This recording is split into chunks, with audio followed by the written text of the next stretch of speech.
Halo teman-teman, Assalamualaikum. Salam semangat untuk kita semua pejuang ilmu.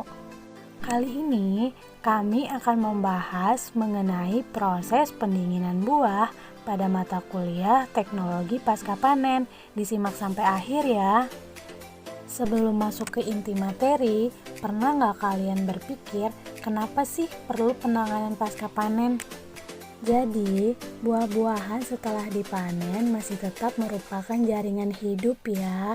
Untuk itu, butuh penanganan pasca panen yang tepat supaya susut kuantitas dan kualitas buah dapat diminimalkan. Dan tujuan perlakuan pasca panen ini yaitu untuk mencegah serangan mikroorganisme dan menghambat laju transpirasi dan respirasi. Transpirasi menyebabkan hilangnya air dari produk sehingga berpengaruh terhadap kesegaran produk. Sedangkan respirasi dapat menyebabkan berkurangnya cadangan makanan produk, mengurangi rasa dan memacu pembusukan.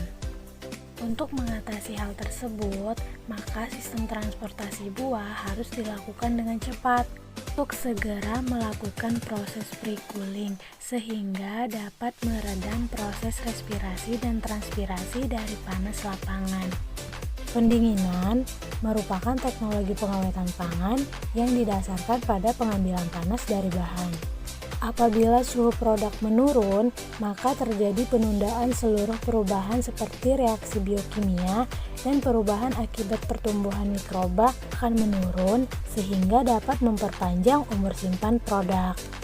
Pendinginan dan pembekuan itu tidak sama ya teman-teman. Pembekuan biasanya dilakukan pada suhu minus 12 derajat Celcius sampai minus 40 derajat Celcius. Sedangkan pendinginan menggunakan kisaran suhu dari minus 2 derajat Celcius sampai 10 derajat Celcius. Lalu, apa sih keuntungan dari proses pendinginan? Keuntungannya yaitu yang pertama, perubahan karakteristik produk dapat dijaga serendah-rendahnya. Yang kedua, perubahan sensoris akibat aktivitas mikroba sangat sedikit terjadi. Dan yang ketiga, nutrisi produk dapat dipertahankan. Selanjutnya, ada beberapa teknik pendinginan yang akan dilanjutkan oleh rekanku ya.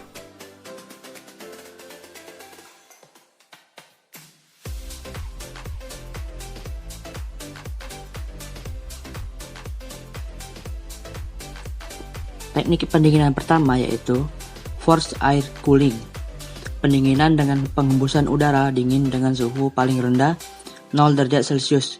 Kapasitas ruang, jumlah produk dan kecepatan aliran udara mempengaruhi efektivitas pendinginan. Dengan metode ini, produk yang bernilai tinggi dan sangat mudah rusak seperti anggur, stroberi, dan buah-buahan frambus, raspberries dapat didinginkan kurang dari 1 jam. Teknik kedua yaitu hydro-cooling atau water cooling. Penggunaan air dingin sebagai penurun suhu produk umumnya dilakukan dengan penyemprotan. Kelebihan metode ini adalah dapat mempertahankan tekstur dan kesegaran komoditas. Untuk mencegah pembusukan, air dapat ditambah fungisida atau klorin. Teknik ketiga adalah vacuum cooling. Prinsip pendinginan adalah menurunnya suhu komoditas karena proses penguapan. Penguapan akan terjadi pada suhu rendah apabila tekanan udara diturunkan. Penurunan tekanan dilakukan secara bertahap yaitu 37,5 cm merkuri, 0,5 cm merkuri, dan 0,04 cm merkuri. Pada tekanan 0,04 cm merkuri, air akan menguap pada suhu 0 derajat Celcius dan menyebabkan produk menjadi dingin. Pendinginan dengan cara ini biasanya memerlukan waktu 20 hingga 30 menit. Namun, peralatan yang diperlukan untuk pendinginan ruang hampa ini sangat mahal dan tidak sesuai untuk sistem usaha tani skala kecil. Metode yang terakhir adalah package icing. Cara yang paling sederhana. Cara ini dilakukan dengan menambahkan es yang diremuk kemudian dimasukkan ke dalam kotak sehingga produk dapat didinginkan.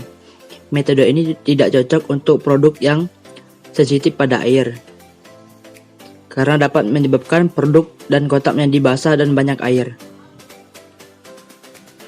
Oke teman-teman, sekarang kita akan menuju ke kebun apel untuk melihat bagaimana sih penanganan pasca panen apel dari kebun sampai ke toko-toko. Pertama, kita akan memetik buah apel. Harus berhati-hati, jangan sampai kulit apel terluka. Karena dengan adanya luka pada apel akan membuat apel lebih cepat membusuk.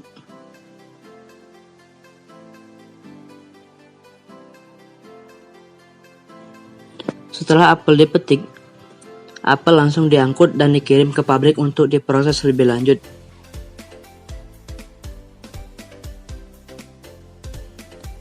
Setelah apel sampai di pabrik, apel langsung masuk ke tahap hydrocooling untuk membersihkan organisme dan membersihkan kotoran yang ada pada kulit apel.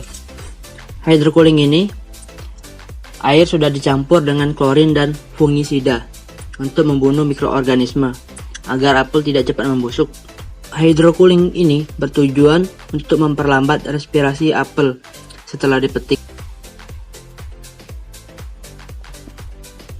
Setelah apel sudah di hydrocooling, apel langsung masuk ke tahap conveyor untuk dikeringkan. Kemudian, setelah apel kering, apel langsung menuju ke tahap pelapisan lilin.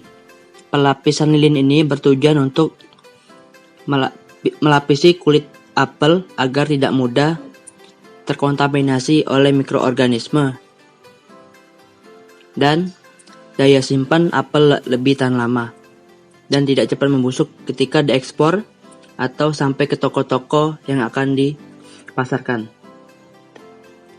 Setelah apel melalui tahap pelapisan lilin, apel disortir dan dipilih yang mana rusak langsung dipisahkan. Kemudian apel langsung masuk ke tahap labeling atau pemberian label.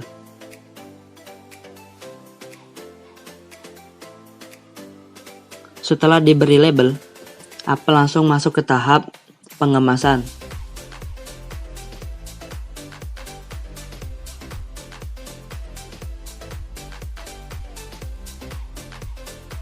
Setelah apel dikemas dengan baik, apel langsung disusun dan masuk ke ruang penyimpanan.